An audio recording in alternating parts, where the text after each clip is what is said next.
El gran trabajo. Tomo 3. El currículum del soberano. Trivium y quadrivium. Carlos Heredia Fiallo. 2025. Capítulo 1. ¿Qué es conocer? La epistemología de la ley natural. Conocer no es acumular representaciones del mundo, sino alinear la percepción con lo que es. Toda epistemología parte, explícita o implícitamente, de una decisión previa. Si la realidad es algo que se descubre o algo que se construye. La ley natural se sitúa fuera de esa disyuntiva moderna, pues no depende ni de la opinión ni del consenso. No es producida por el sujeto que conoce, pero tampoco le es ajena. Se manifiesta allí donde la percepción no interfiere. La ley natural no requiere ser formulada para operar. Actúa con independencia del reconocimiento humano, del mismo modo que una proporción matemática no deja de ser válida por ser ignorada. Sin embargo, cuando el conocimiento se separa de esta ley, pierde su función orientadora y se convierte en instrumento de sustitución. En ese punto, conocer deja de ser un acto de ajuste y pasa a ser un acto de imposición. La epistemología que se propone en este tomo no se funda en la relatividad absoluta ni en el dogma, sino en la correspondencia. Conocer es establecer una relación fiel entre percepción, sentimientos, pensamiento y realidad. Cuando esa relación se rompe, el pensamiento comienza a operar en un circuito cerrado, generando coherencia interna sin verdad externa. El resultado es un conocimiento técnicamente eficaz, pero ontológicamente vacío. Desde la ley natural, la verdad no se define como opinión correcta ni como consenso mayoritario, sino como lo que permanece coherente en todos los niveles. Aquello que es verdadero no requiere ser defendido, solo reconocido. La función del conocimiento no es dominar la realidad, sino cooperar con su orden. Cuando el conocimiento intenta sustituir ese orden, se vuelve necesariamente coercitivo. La epistemología moderna ha degenerado en una disyuntiva falsa y catastrófica. O la realidad es algo que el sujeto construye, idealismo subjetivo, posmodernismo, o es algo que simplemente recibe pasivamente, materialismo cientificista. Ambas opciones comparten un error fundamental. Separan al conocedor del conocido, creando una brecha artificial que solo puede salvarse mediante representaciones, interpretaciones o consensos. La ley natural se sitúa fuera y antes de esta dicotomía enfermiza. No es producida por el sujeto que conoce, pero tampoco le es ajena. Es la estructura misma de la realidad de la que el sujeto forma parte. Se manifiesta no a pesar de la percepción, sino allí donde la percepción cesa de interferir con sus propios constructos. La ley que opera con o sin reconocimiento. La ley natural no requiere ser formulada para operar. Actúa con independencia ontológica del reconocimiento humano, del mismo modo que la gravedad no deja de atraer por ser ignorada, o que la proporción áurea no deja de estructurar por ser desconocida. Sin embargo, cuando el conocimiento humano se separa voluntariamente de esta ley, cuando pretende crear sus propios principios en lugar de descubrir los existentes, ocurre la catástrofe epistemológica. El conocimiento pierde su función orientadora y se convierte en instrumento de sustitución. En ese punto de ruptura, conocer deja de ser un acto de ajuste humilde a lo real y pasa a ser un acto de imposición violenta sobre lo real. La verdad deja de ser correspondencia y se convierte en consenso o poder. Epistemología de la correspondencia. La epistemología que fundamenta este tomo no se basa en la relatividad absoluta, todo es interpretación, ni en el dogma, solo hay una interpretación autorizada. Se funda en la correspondencia estructural. Conocer es establecer y mantener una relación fiel y dinámica entre percepción, pensamiento y realidad. Cuando esta relación se rompe, cuando el pensamiento decide operar en circuito cerrado, generando coherencia interna sin referencia externa, surge el conocimiento técnicamente eficaz pero ontológicamente vacío. Es el conocimiento del hechicero. Preciso en su mecánica, devastador en su desconexión de la ley natural. Sabe cómo hacer que algo funcione, pero ha perdido completamente el porqué último, el para qué trascendente. La verdad como coherencia multinivel. Desde la perspectiva de la ley natural, la verdad no se define como opinión correcta, subjetivismo, ni como consenso mayoritario, colectivismo, sino como aquello que permanece coherente en todos los niveles de la realidad. Lo verdadero no es lo que más se repite, sino lo que mejor encaja en el rompecabezas cósmico. Lo que es profundamente verdadero no necesita ser defendido con argumentos complejos. Solo necesita ser visto sin interferencias. La función del conocimiento, por tanto, no es dominar la realidad, sino cooperar con su orden intrínseco.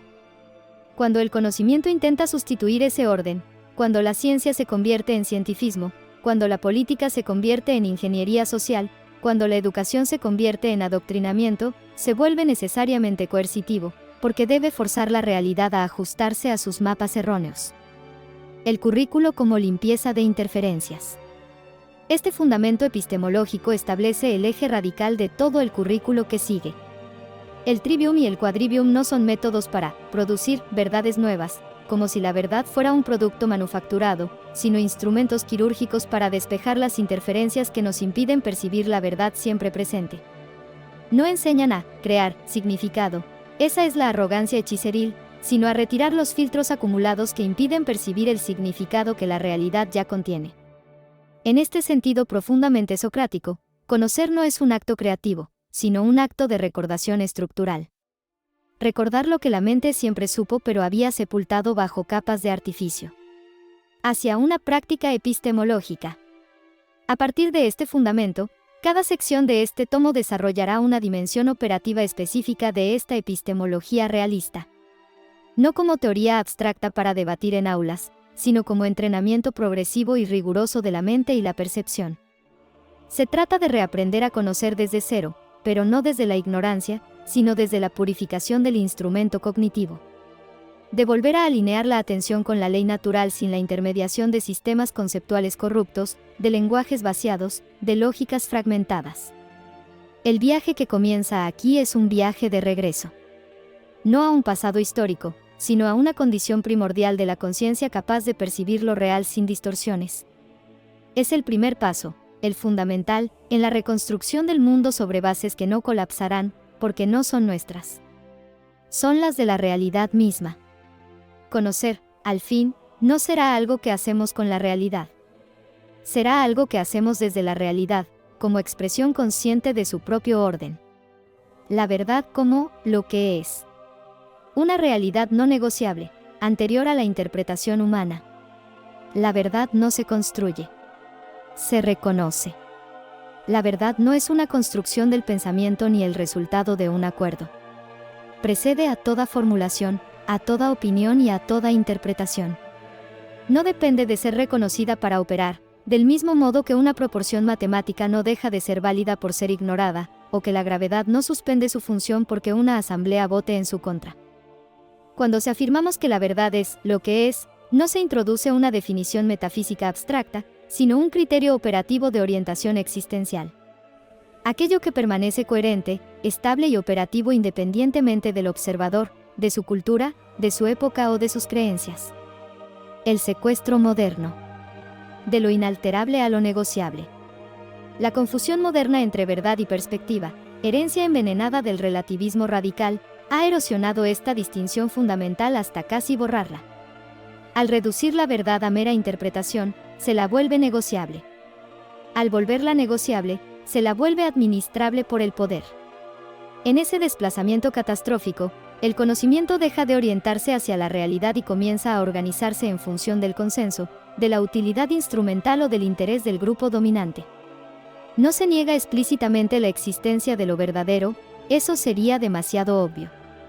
Se lo sustituye silenciosamente por narrativas funcionales, por relatos que funcionan para ciertos propósitos, independientemente de su correspondencia con lo real.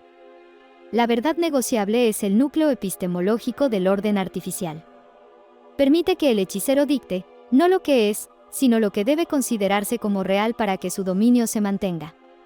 La verdad no se opone a la experiencia. La trasciende. La verdad, entendida desde la ley natural, no se opone a la experiencia humana, como pretendía cierto racionalismo dogmático, pero tampoco se subordina a ella, como propone el empirismo radical. La experiencia individual y colectiva puede acercar o alejar, revelar o ocultar, iluminar o distorsionar aquello que es, pero no puede alterar su esencia. Esta es la piedra angular. Lo que es, independientemente de que sea experimentado, comprendido o nombrado. El Sol no dejó de ser el centro del sistema solar durante los milenios en que la humanidad creyó lo contrario. Las bacterias no comenzaron a existir cuando Leeuwenhoek las observó. La verdad aguarda, no pasivamente, sino con la activa indiferencia de lo que es completo en sí mismo. Cuando el pensamiento se alinea con esta realidad no negociable, adquiere una estabilidad que no depende de circunstancias externas. Cuando intenta reemplazarla, cuando pretende que su interpretación sea la realidad, entra en una dinámica de compensación constante, produciendo sistemas cerrados que requieren ajuste, defensa y coerción permanentes. El límite que libera. Entre conocer y fabricar. Reconocer la verdad como anterior a la interpretación no implica adoptar una postura dogmática, que sería otra forma de interpretación impuesta. Implica aceptar un límite humilde y liberador. El límite entre conocer, descubrir lo que ya es, y fabricar sentido, imponer significado donde no lo hay. Allí donde este límite se borra, el pensamiento se vuelve autorreferencial y parasitario. Crea mundos de coherencia interna que no tocan la realidad. La voluntad, en este contexto, queda expuesta a la sustitución. Cree estar eligiendo, pero solo está seleccionando entre opciones prefabricadas dentro de la matriz artificial. Allí donde este límite se respeta, el conocimiento recupera su función originaria y sagrada. Discernir lo que es de lo que aparenta ser. Separar la sustancia de la sombra. Distinguir el patrón eterno de la moda temporal. El hilo conductor de todo el currículo. Este principio, la verdad como lo que es, atraviesa y sostiene todo el currículo que sigue, dándole coherencia y dirección. El Trivium no busca imponer significados al mundo, sino depurar el lenguaje, la lógica y la comunicación para que se conviertan en canales transparentes de lo real, no en filtros distorsionadores. El Quadrivium no pretende explicar el mundo desde cero, sino reconocer las proporciones, formas, ritmos y ciclos que ya lo ordenan, y aprender a alinearse con ellos. En ambos casos, el criterio último no es la utilidad práctica, instrumentalismo, ni la coherencia interna, racionalismo, ni el consenso, colectivismo, sino la correspondencia estructural con aquello que no depende de nosotros para existir, pero sin lo cual no podemos existir de manera plena. El ancla en el tiempo del desvelamiento. En un tiempo de desvelamiento, cuando las interpretaciones se multiplican, compiten y colapsan a velocidad exponencial, esta comprensión se vuelve decisiva para la supervivencia cognitiva y espiritual. Cuando todo parece relativo y negociable, solo aquello que se sostiene por sí mismo puede servir de referencia fiable.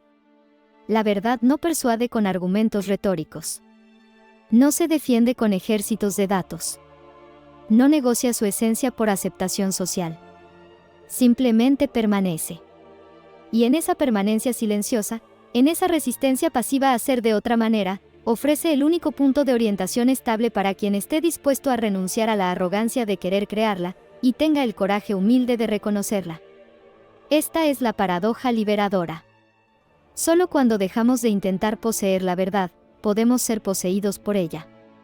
Solo cuando abandonamos la pretensión de ser sus autores, podemos convertirnos en sus testigos fieles, y, desde ese testimonio, en reconstructores de un mundo que por fin se atreve a edificarse sobre lo que es, en lugar de sobre lo que conviene que parezca ser. Los dos hemisferios cerebrales como yin y yang. Integración lógico-intuitiva para percibir la totalidad. La fragmentación interior. Un divorcio en la conciencia. La fragmentación del conocimiento no es solo un fenómeno cultural o metodológico. Es una ruptura inscrita en la arquitectura misma de nuestra percepción. La modernidad ha canonizado una forma de procesamiento de la realidad, analítica, secuencial, reductiva, en detrimento de su complemento necesario, sintética, simultánea, holística, generando una asimetría cognitiva que produce visiones parciales, y por tanto falsas, de lo real. La distinción funcional entre los dos hemisferios cerebrales ofrece aquí más que una metáfora. Ofrece un mapa preciso de este desequilibrio cuando se comprende en su verdadera naturaleza. No como oposición, sino como complementariedad estructural necesaria, como las dos alas de un mismo pájaro, los dos rieles de una misma vía. Las dos mitades del mundo. Análisis y síntesis. El hemisferio izquierdo, asociado a la secuencia, la categorización, el análisis lineal, permite discriminar, nombrar, descomponer en partes. Es el arquitecto de la lógica proposicional, el contador de historias, el cartógrafo que traza fronteras en el territorio. Sin él, el mundo sería un flujo indiferenciado, imposible de articular, comunicar o manipular con precisión. El hemisferio derecho, asociado a la síntesis, el reconocimiento de patrones, la percepción contextual, permite captar relaciones, ritmos, gestos, significados emergentes. Es el músico que escucha la melodía completa, el poeta que percibe la metáfora viva, el navegante que siente la corriente bajo la superficie. Sin él, el mundo sería un catálogo de piezas desconectadas, carente de sentido profundo, belleza o propósito. La tiranía del hemisferio izquierdo. El mundo reducido a datos. La cultura del artificio, que es, en esencia, la cultura de la sustitución, ha elevado las funciones del hemisferio izquierdo a criterio exclusivo de verdad y validez. Ha canonizado el análisis fragmentario, la cuantificación, la reducción a unidades discretas, mientras relegaba la intuición, la síntesis y la percepción holística al plano de lo subjetivo, lo emocional, lo no científico. Esta supremacía unilateral no produce mayor claridad, sino pérdida catastrófica de profundidad y significado. El pensamiento analítico, divorciado de la percepción sintética, genera sistemas cerrados de coherencia interna, teorías elegantes, modelos matemáticos precisos, ideologías consistentes, que, sin embargo, carecen de contacto vivo con la realidad compleja que pretenden explicar. Paralelamente, la intuición desligada de estructura analítica se disuelve en impresiones difusas, sentimentalismo vacío o misticismo desconectado de cualquier criterio verificable. En ambos casos, la percepción queda mutilada, y con ella, nuestra capacidad de acceder a lo real en su totalidad. El yin y el yang cosmopsíquico. Equilibrio, no fusión. La imagen tradicional del yin y yang expresa con insuperable precisión esta relación esencial. No son fuerzas enfrentadas, sino polos complementarios que se contienen y regulan mutuamente. Cada uno lleva el germen del otro en su centro, el punto blanco en el negro, el punto negro en el blanco. La salud del sistema depende de su interacción dinámica y equilibrada. Allí donde uno domina sin la regulación del otro, donde el análisis reina sin síntesis, o la síntesis sin análisis, el equilibrio se rompe y surge la patología. Cientificismo estéril o espiritualismo evasivo. Reduccionismo ciego o holismo difuso. La integración verdadera no consiste en una fusión indiferenciada que anule las diferencias, sino en una cooperación ordenada y consciente. Analizar sin perder la totalidad de vista. Intuir sin perder el anclaje en lo concreto. El trivium y el quadrivium como disciplinas de integración hemisférica. Este es precisamente el papel regenerador del trivium y el quadrivium. Operar como disciplinas de integración neurocognitiva que restablecen el diálogo entre los dos modos de conocer. El trivium, gramática, lógica, retórica, estructura y afina el pensamiento secuencial y analítico del hemisferio izquierdo, pero sin desconectarlo de la realidad concreta que solo el hemisferio derecho puede percibir en su totalidad. Enseña precisión sin perder contexto. El quadrivium, aritmética, geometría, música, astronomía, entrena y expande la percepción sintética y holística del hemisferio derecho, pero sin disolverla en abstracción o subjetivismo. Enseña a ver patrones con la misma objetividad con que se cuentan unidades. Juntos, restituyen una forma completa de conocer en la que análisis e intuición no compiten como adversarios, sino que se corrigen, completan y elevan mutuamente. Percibir la totalidad. De la imposición a la lectura.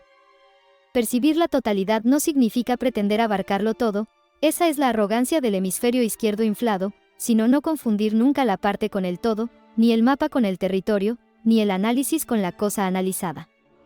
Cuando ambos hemisferios operan en correspondencia consciente y equilibrada, la mente deja de imponer sus esquemas prefabricados sobre la realidad y comienza, humilde y atentamente, a leerla, como se lee un texto en un idioma que se domina, donde se ven simultáneamente las letras, análisis, y se comprende el significado, síntesis. En esa lectura integrada de lo real, el conocimiento recupera su función originaria y sagrada. Servir no como instrumento de dominación, sino como puente consciente entre lo que es y lo que puede ser comprendido por una mente que, finalmente, ha dejado de estar en guerra consigo misma. La verdadera sabiduría comienza cuando las dos mitades del cerebro dejan de competir por la supremacía, y aprenden, como el yin y el yang, a danzar juntas en la percepción de un mundo que es, simultáneamente, detalle y totalidad, parte y todo, camino y destino. La fragmentación del conocimiento no es solo cultural o metodológica. Es también neuroperceptiva. La comprensión moderna ha tendido a privilegiar una forma de procesamiento en detrimento de la otra, generando una asimetría que se traduce en visiones parciales de la realidad. La distinción funcional entre los dos hemisferios cerebrales ofrece una imagen clara de este desequilibrio cuando se la comprende no como oposición, sino como complementariedad estructural. El hemisferio izquierdo, asociado a la secuencia, la categorización y el análisis, permite discriminar, nombrar y ordenar. Su función es indispensable para la articulación del lenguaje y la lógica. El hemisferio derecho, asociado a la síntesis, el reconocimiento de patrones y la percepción global, permite captar relaciones, ritmos y contextos que no se reducen a unidades discretas. Su función es igualmente esencial para toda comprensión que aspire a totalidad. La cultura del artificio ha elevado el análisis fragmentario a criterio exclusivo de verdad, relegando la intuición a un plano subjetivo o accesorio. Esta supremacía no produce mayor claridad, sino pérdida de profundidad. El pensamiento analítico, aislado de la percepción sintética, genera coherencias internas sin contacto real. La intuición, desligada de estructura, se disuelve en impresiones sin orientación. En ambos casos, la percepción se vuelve incompleta. El yin y el yang, los polos que se contienen y se regulan mutuamente. Allí donde uno domina sin el otro, el equilibrio se rompe. La integración de ambas funciones no consiste en su fusión indiferenciada, sino en su cooperación ordenada. Analizar sin perder la totalidad. Intuir sin perder la precisión. El trivium y el quadrivium operan como disciplinas de esta integración. El trivium estructura el pensamiento secuencial sin desconectarlo de la realidad. El quadrivium entrena la percepción de patrones sin disolverla en abstracción. Juntos, restituyen una forma de conocer en la que análisis e intuición no compiten, sino que se corrigen y completan. Cuando ambos hemisferios operan en correspondencia, la mente deja de imponer esquemas sobre la realidad y comienza a leerla. En esa lectura integrada, el conocimiento recupera su función originaria. Servir como puente entre lo que es y lo que puede ser comprendido. Los 7 principios en clave operativa. A continuación, se presenta cada principio en clave estrictamente funcional, depurada de fatalismo, misticismo difuso y sugestión dogmática. 1. Mentalismo: la primacía de la mente como interfaz. Significado operativo. No significa que la realidad sea imaginación o ilusión, sino que toda relación posible con la realidad pasa necesariamente por la mente. La mente es la interfaz. Traduce lo real en experiencia perceptible y procesable. Riesgo artificial, distorsión hechiceril. Confundir la interfaz con el origen. Creer que lo percibido agota lo existente. El idealismo absoluto, todo es mente, es tan peligroso como el materialismo absoluto, la mente es epifenómeno. Uso operativo, aplicación alquímica. Entrenar la mente para no absolutizar sus propios contenidos. Reconocer que la mente no crea la ley natural. Solo puede alinearse con ella o interferir con ella. La claridad mental no es fin, sino medio para la percepción no distorsionada. 2. Correspondencia-coherencia entre niveles. Significado operativo. No implica equivalencia literal, todo es igual, sino repetición de patrones estructurales en escalas distintas. Como es arriba, macrocosmos, es abajo, microcosmos. Como es adentro, mente, es afuera, mundo. Riesgo artificial. Usar la correspondencia para justificar analogías arbitrarias, sincronicidades supersticiosas o paralelismos forzados que sirven para evadir la causalidad directa. Uso operativo. Verificar sistemáticamente si una interpretación sostiene coherencia en múltiples niveles. Entre lenguaje y acción, entre acción y consecuencia, entre individuo y comunidad, entre comunidad y orden natural. 3. Vibración: todo proceso es movimiento. Significado operativo. No se reduce a energía como palabra vacía de la nueva era. Significa que todo sistema existente tiene ritmo, frecuencia y dinámica interna. Nada está realmente inmóvil, Solo vibra a escalas o velocidades no siempre perceptibles. Riesgo artificial. Convertirlo en misticismo difuso, buenas vibraciones, o en determinismo emocional simplista, tu frecuencia atrae tu realidad. Uso operativo. Reconocer que cambiar un estado, mental, emocional, social, implica necesariamente cambiar su ritmo o frecuencia. Modificar hábitos, redirigir la atención, purificar el lenguaje interno, alterar el entorno sonoro. Lo que parece inmóvil es solo apariencia de un movimiento no observado. 4. Polaridad, los opuestos como extremos de un continuo.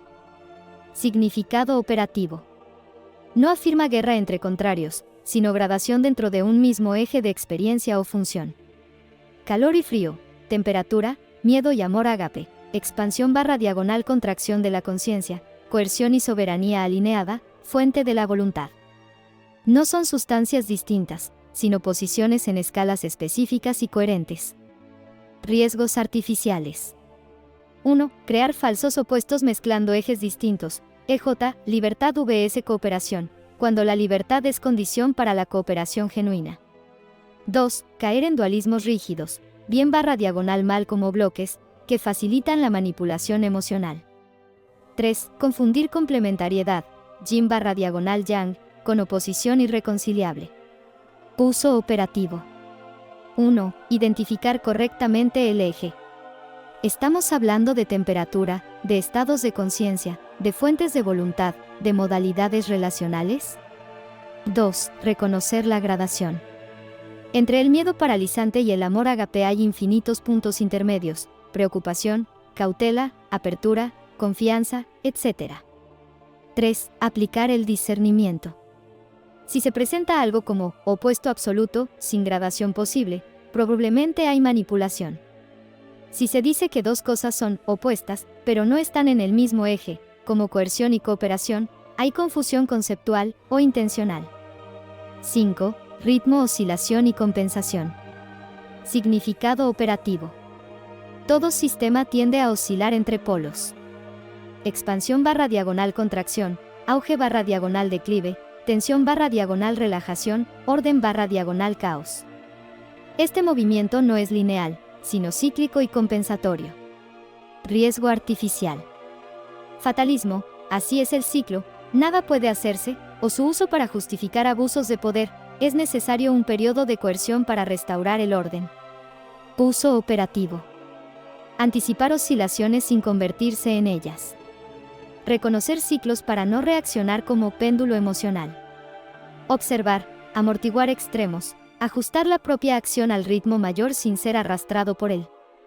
6. Causa y efecto, continuidad causal no negociable. Significado operativo. No es moralismo ni noción de castigo. Es estructura lógica de la realidad.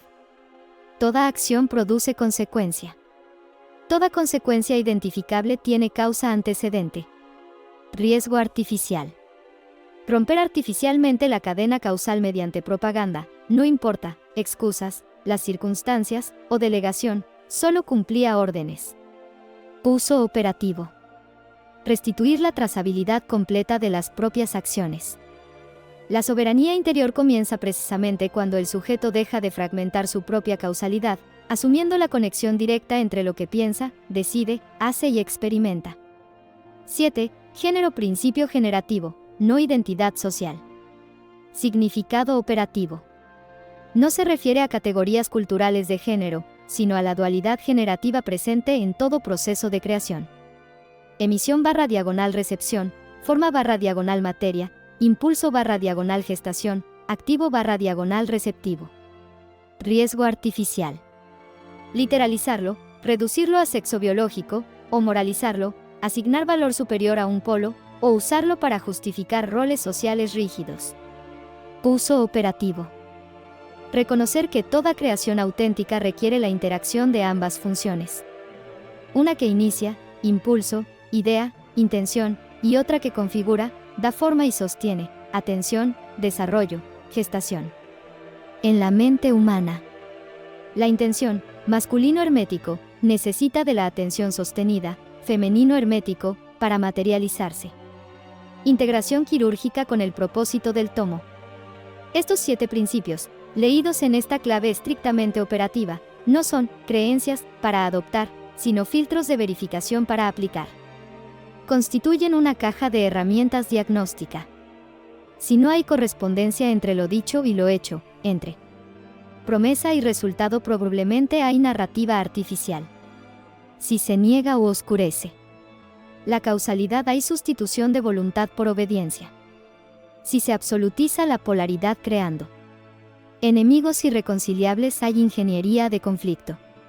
Si el ritmo se usa para justificar pasividad, hay domesticación mediante fatalismo. Su función es simple y poderosa: permitir que la mente recupere un criterio de verdad anterior al consenso, independiente de la autoridad, arraigado en la estructura misma de lo real.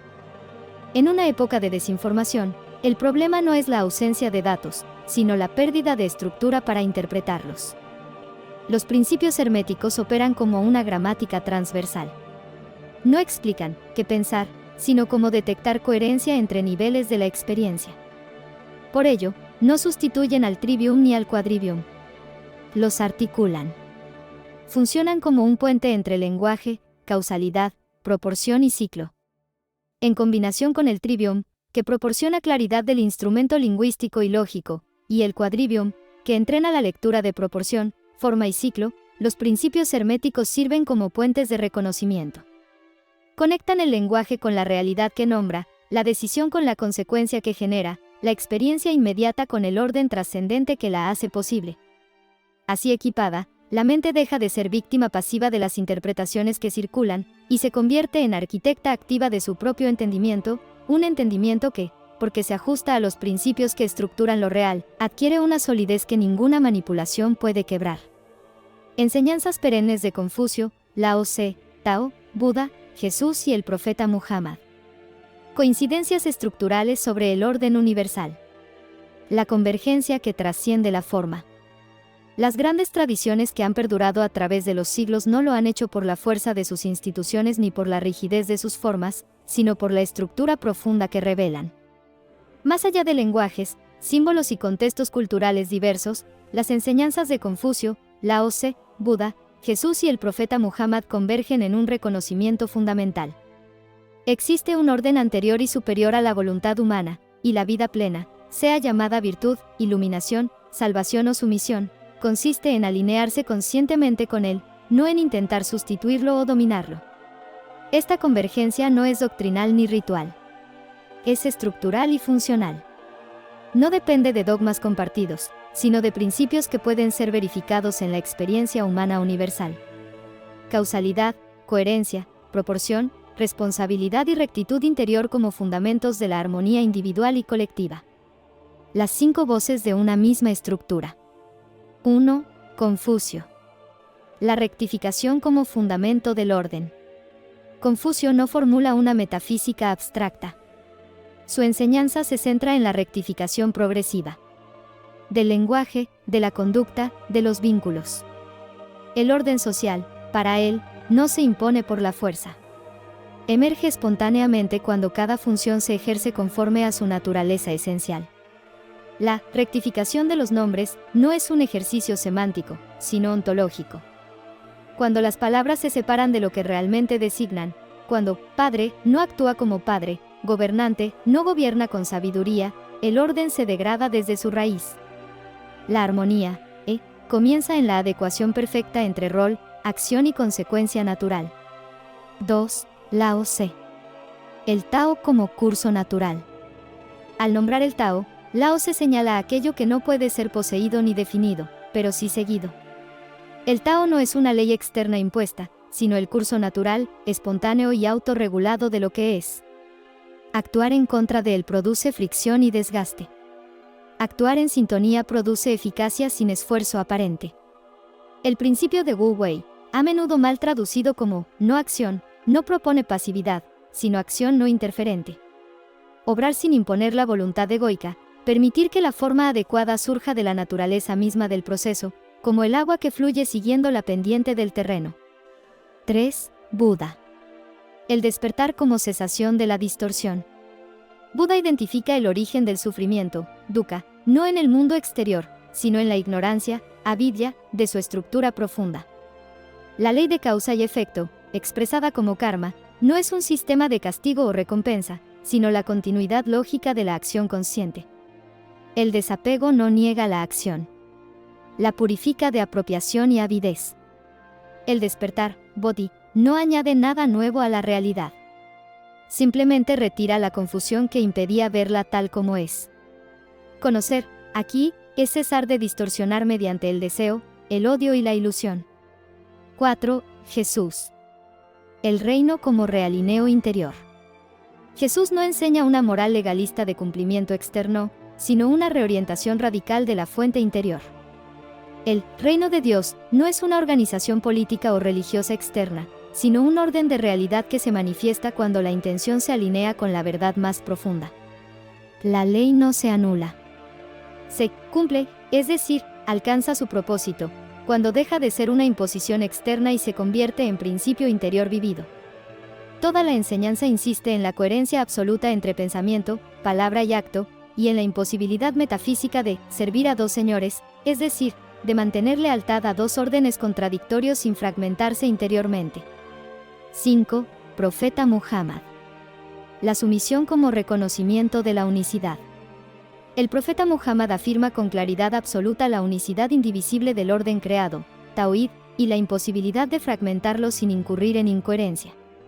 Islam, sumisión, no es primariamente obediencia a una estructura humana, sino reconocimiento consciente de la primacía de la ley que rige toda la existencia. La justicia, adl, no es arbitraria. Es proporcional y precisa. La responsabilidad no se delega. Cada acción retorna inexorablemente a quien la origina. La rectitud, taqwa, no se define por pertenencia tribal o estatal, sino por alineación consciente entre intención, niyya, acto y consecuencia. El patrón común. 5 principios estructurales. En todos los casos, más allá de las diferencias culturales y lingüísticas, emerge un mismo patrón estructural. 1. Existe un orden previo a la interpretación humana, sea llamado Tao, Dharma, reino, o voluntad divina, que no es creado por consenso ni depende de reconocimiento para operar. 2. La ruptura con ese orden produce desarmonía, sufrimiento, injusticia, caos, no como castigo externo, sino como consecuencia natural de la incoherencia. 3. La rectificación comienza siempre en el interior, purificación de la intención, clarificación del pensamiento, alineación de la voluntad, y se proyecta hacia lo social, no al revés. 4. La autoridad verdadera no se impone. Se reconoce, porque emana de la correspondencia con el orden natural, no de la fuerza, la herencia o el carisma personal. 5. El conocimiento que no transforma la conducta es incompleto, la gnosis sin praxis es estéril. La comprensión intelectual sin encarnación ética es ilusión. Corroboración, no competición. Estas enseñanzas no compiten entre sí ni se anulan mutuamente.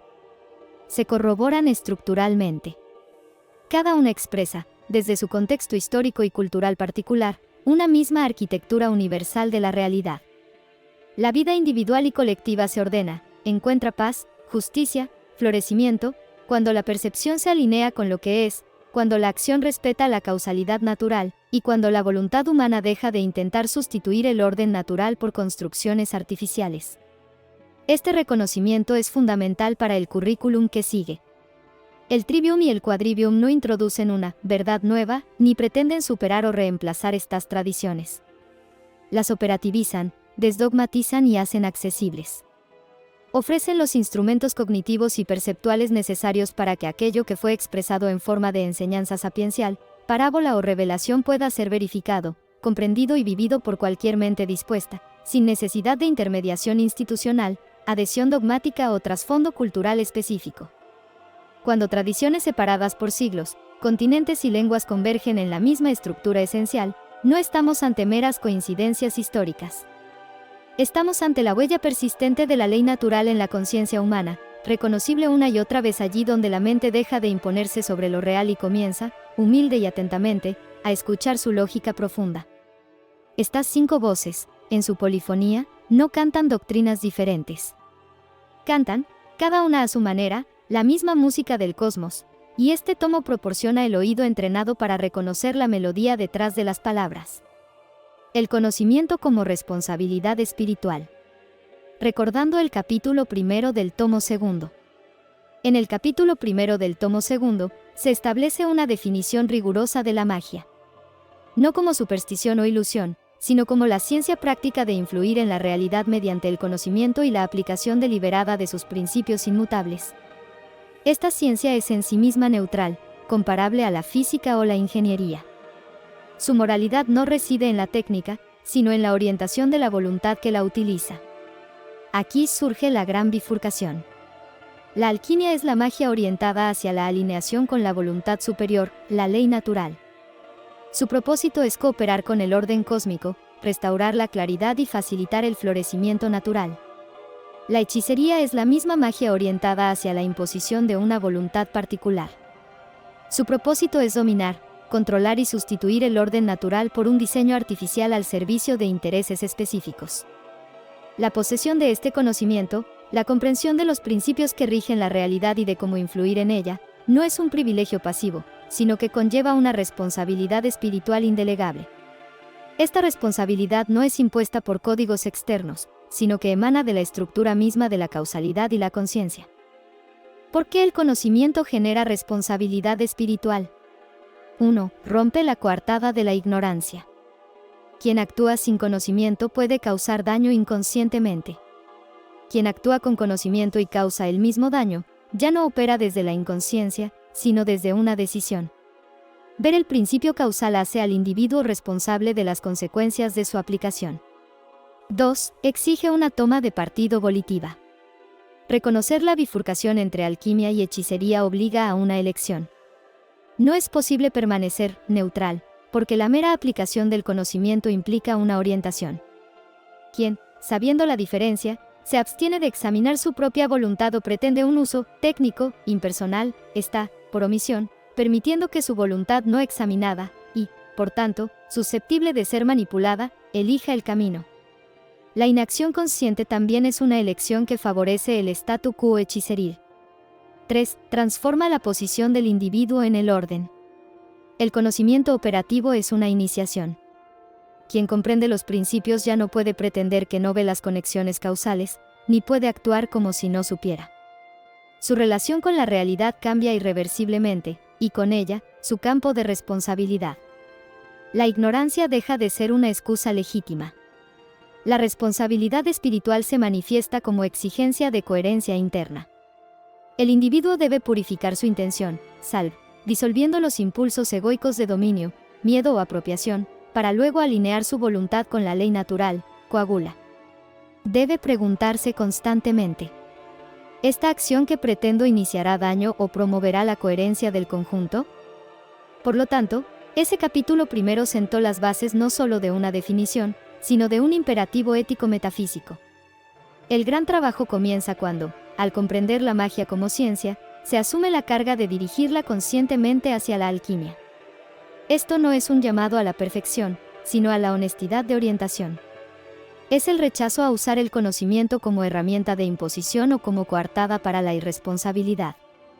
En un mundo donde la hechicería se ha institucionalizado, ocultando sus mecanismos bajo leyes, narrativas y sistemas coercitivos, reclamar esta responsabilidad espiritual es el primer acto de rebelión y el fundamento de toda verdadera soberanía. El conocimiento no es poder en abstracto. Es poder orientado, y la brújula solo puede ser la alineación voluntaria con el orden que sustenta la vida consciente.